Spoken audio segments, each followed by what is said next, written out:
Inspector Pradeep Sharma ji, Jaipur police. Radhe Radhe Radhe महाराज जी। महाराज जी, मैं police अधिकारी हूँ। कार्य करते समय झूठी गवाही के कारण अनजाने में कुछ लोगों के प्रति गलत कार्रवाई हो जाती है। इस पाप का भागी मैं या जिसने झूठी गवाही दी है, इस पाप से बचने का उपाय महाराज जी। अगर हम जानते हैं कि ये जो गवाही दे रहा है ये झूठी है, ये जानते हुए भी हम निरपराध को दंड विधान में सम्मिलित कर देते हैं, उसमें हम भी दोषी हैं। अगर आपको पता नहीं है और आप उस साक्ष्य देने वाले के अनुसार दंड देते हैं। महाराज जी, अगर साक्षी हम हों, इनका ऐसा भाव है कि हम कचहरी या न्यायाधीश के आगे इनकी गवाही, तो आपको जिसकी गवाही दे रहे हैं आपको पक्का सबूत मिलना चाहिए। वही कह रहे हैं कि झूठी गवाही। इसमें महाराज जी ऐसा है कि आमतौर पर महिला अपराध के संबंध में मेरा क्वेश्चन है, क्योंकि इसमें क्या है कि विधान ऐसा कर दिया है, संसद ने ऐसा कानून ही बना दिया जिसमें ये है कि महिला ने जो कह दिया वो फाइनल। अब हमें पता है वो गलत कह रही है। हाँ, ये तो अब इसमें तो फिर हानि हो जाएगी। अब वो पाप किसके है? नहीं, इसमें तो बहुत बड़ी हानि हो जाएगी। मान लो अपनी वो किसी जलन को पूर्ति करने के लिए किसी के लिए कुछ भी बोल दे और उसको हम सपोर्ट करके दंड दिला दे तो बेचारा निरपराध मारा जाएगा ना। तो हाँ, तो वैसे फिर मतलब कहीं ना कहीं तो हमको लौट करके इस विषय में देखना चाहिए। क्या ऐसा कानून बन चुका है? हमें तो पता नहीं कि मतलब जो बोले सो ब्रह्म वाक्य नहीं, पर उसमें कई नहीं, इसमें इतनी तो ऐसा कानून तो मुझे नहीं लगता कि जो बोले सो ब्रह्म वाक्य, उसकी जानकारी करनी चाहिए। नहीं, ऐसा दुरुपयोग हो जाएगा। क्यों?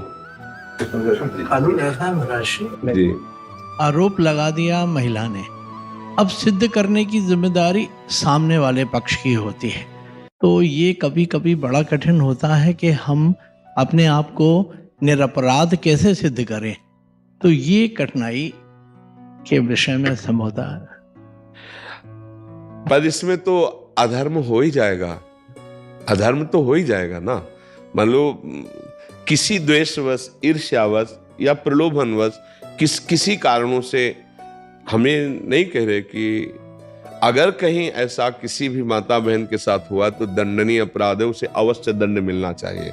पर अगर कोई माता बहन ईर्ष्यावश, द्वेषवश या किसी प्रलोभनवश किसी व्यक्ति को किसी केस में फंसा रही है और मुझे पता है कि ये झूठा है केस, तो जब निर्णय मिलेगा दंड का तो उसमें कहीं ना कहीं हम भी तो हैं। नहीं, कानून में लिखा हुआ है कि ऐसी स्थिति में जब महिला और पुरुष की बात में से किसकी बात को मानना है तो महिला की बात को मानना है, कानून में है। हाँ, कानून तो महिला अगर उसको झूठे फंसा रही, उसको दंड दिलाना चाहती है, तो अब उसमें फिर आप क्या कर सकते हैं? अब आप जानते हैं, लेकिन अब मुझे तो ये बात थोड़ा कम समझ में आ रही है। निर्भया कांड के बाद ये कानून में अमेंडमेंट कर दिया था। अच्छा, मुझे लगता है कि परीक्षण होना चाहिए, सच्ची बात होनी चाहिए। पुरुष में ही केवल विकार है ऐसा तो नहीं हो सकता ना। दोनों शरीरों में विकारों की उत्पत्ति होती है। तो अगर क्रोध विकार, ईर्ष्या विकार या द्वेष विकार के अंतर्गत ऐसे किसी को फंसाया जाए, हम कह रहे हैं अगर अपराध है तो दंड मिलना चाहिए। अगर वो निरपराध है और उसे फंसाया जा रहा है तो मतलब निर्दोष को दंड मिलने से तो पूरा सिस्टम हम बाधित हो जाएगा। एक छोटा सा उदाहरण दूंगा मैं। एक बस में कंडक्टर ने एक महिला को रिजर्व सीट से उठा दिया जी, और उसको कहा पीछे बैठ जाओ, ये रिजर्व सीट है, इस पे X पर्सन बैठेगा जी। महिला ने नीचे उतरते ही थाने में आई और उसने ये आरोप लगाया इसने मेरे को घूर के देखा। अब घूर के देखना एक अपराध है कानून की दृष्टि से, महिला को गलत दृष्टि से घूरना। उसने देखा होगा घूर के, लेकिन उसने इस हिसाब से कि भाई तू यहाँ से उठ जा। जी, जी। अब उस स्थिति में अब मैं क्या करूं? अब उसका प्रारब्ध भोग भी उपस्थित होगा। अब वो तो कानून अगर बल है तो दंड विधान तो फिर लागू ही होता है। ऐसी स्थिति हमारा हम कहाँ खड़े हैं उस स्थिति में, ये जानना चाह रहा था। नहीं, कानून के अंतर्गत आप एक कानून के सेवक हैं तो आपको कानून के अनुसार ही चलना होगा। हाँ, फिर इसीलिए बहुत सावधानी वर्णन की गई। नहीं, फिर राजा को भी नर्क मिलता है, ये भी ध्यान रखना। राजा को भी स्वर्ग और परम पद की प्राप्ति प्रजा से ही होती है और राजा को भी नर्क और दुर्गति की प्राप्ति प्रजा से ही होती है। यदि ऐसा कानून, ऐसी व्यवस्था बन जाए जिससे बिना किसी पर्दे के खुला न्याय हो तो ठीक है।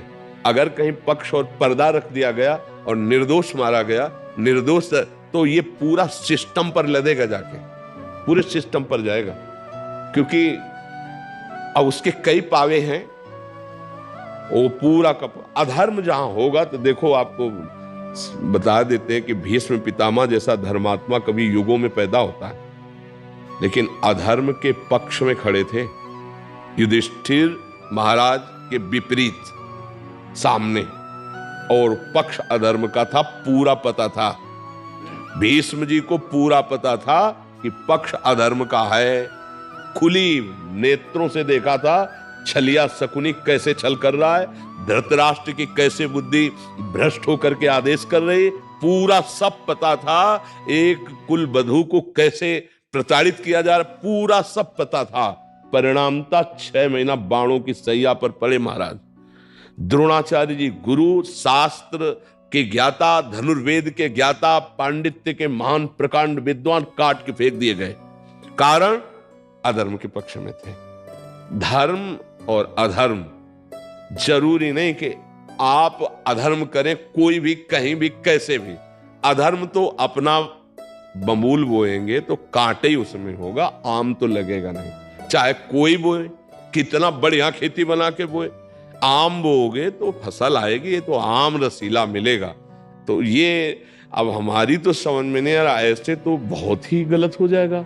पर हम केवल इतना कहते हैं कि अपराधी को दंड मिलना चाहिए। अपराधी किसी भी ना तो जाति का माना जाता है और ना किसी धर्म का माना जाता है, सिर्फ अपराधी अपराधी होता है। हम इतनी बात मानते हैं कि अपराधी अपराधी है, वो किसी भी धर्म समुदाय का हो, वो ना धर्म का होता है ना समुदाय का होता है, वो सिर्फ अपराधी होता है। और जो अपराधी नहीं है उसे दंड ना दिया जाए, क्योंकि ऐसे तो बहुत तरह से शोषण किया जा सकता है, बहुत तरह से शोषण किया जा सकता है। अब उसने कुछ नहीं कहा और उसके ऊपर ऐसा तो फिर माना जाएगा ना कि हाँ, कि तो अब इसमें क्या है कि आप तो एक केवल निमित्त मात्र हुए, आप कोई दंड देने वाले नहीं हुए। जैसा उसने कहा उसके अनुसार आपने कहा, तो मुझे लगता है कि आप जान भी रहे हैं कि शायद ऐसा ना हो, पर कानून ऐसा है तो फिर आप निर्दोष ठहरेंगे, क्योंकि आप जानते हैं।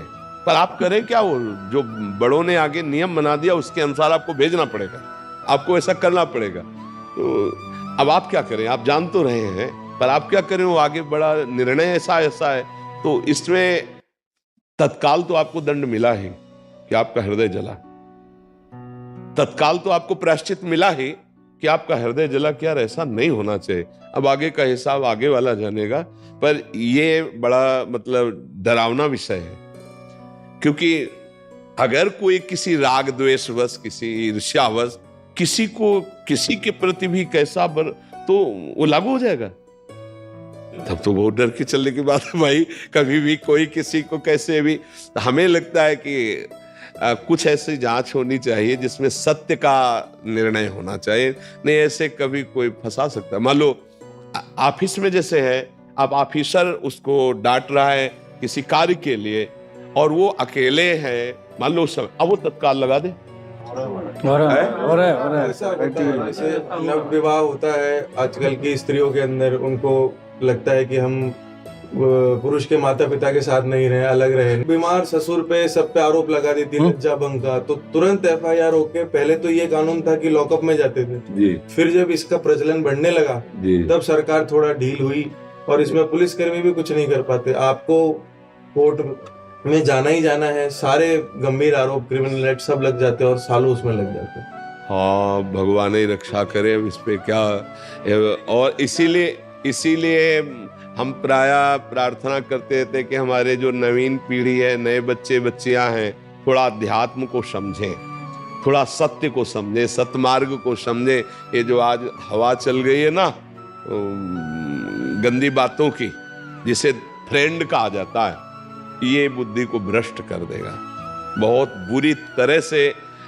मतलब इसमें हानि होने की संभावना है। अच्छा, अब जब ऐसा कानून है तो मान लो फ्रेंड बने और एक दूसरे के प्रति भाव बिगड़ गया, अब उसका भी उसका वो कंप्लेंट होते ही वो अंदर। सेम सजा है, बिल्कुल है? सर वही। हाँ, तो ये इसीलिए हम बच्चे जैसे स्कूल के आते हैं, इनका तो हर बार यही शिक्षा देते हैं कि ये जो आपका गर्लफ्रेंड वाइफ फ्रेंड और ये जो बना है, ये बहुत ही घातक है, बहुत ही घातक है, जिसमें ऐसी परिस्थिति आ जाएगी कि हो सकता है आपको अपने जीवन की हत्या करनी पड़े।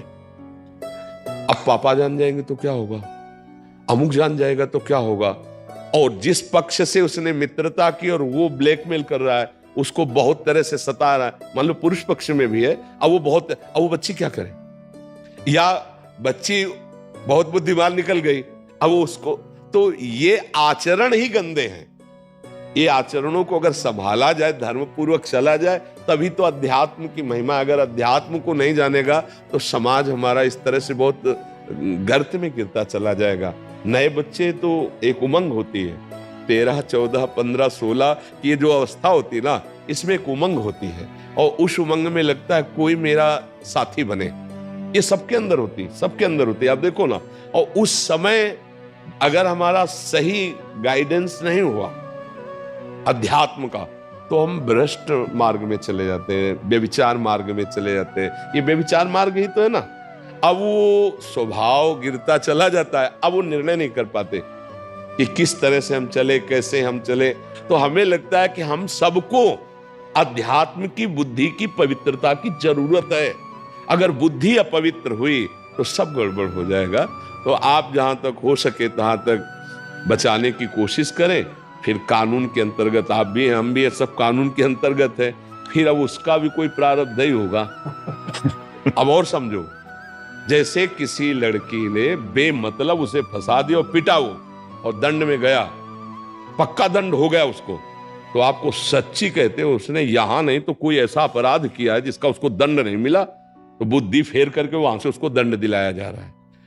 अवश्य में भोक्तव्यम कृतम कर्म शुभाशुभम, नहीं तो भगवान बचा लेंगे पक्का।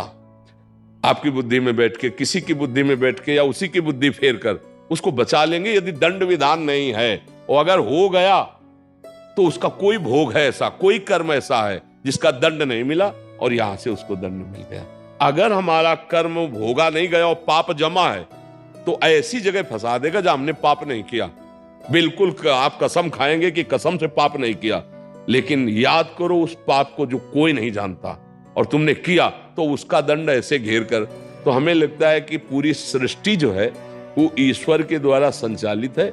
अगर कभी ऐसा दंड मिलता है तो आप फिर यही सोच लो कि अब हम जानते हैं कि इसमें तो तुम नहीं हो, पर है तुम्हारा कोई कर्म तभी तुमको दंड मिल रहा है, तो हम भी निमित्त मात्र हैं, वो भी निमित्त मात्र है। वैसे सबसे प्रार्थना है ईर्ष्या, द्वेष या इन विकारों के अंतर्गत होकर निर्दोष को दंड न दिलाया जाए या दंड विधान न किया जाए, नहीं तो फिर न्याय का मतलब क्या रह जाएगा। न्याय तो यही है कि अपराधी को दंड मिले, पर बहुत मतलब अलग अलग जब हमें वार्ता करने को मिलती तब हमको भी ज्ञान होता है, नहीं तो गंगा किनारे के हमें को तो जैसे वकील, जज, इन सब भगवत स्वरूपों से चर्चा होती तब पता चलता है।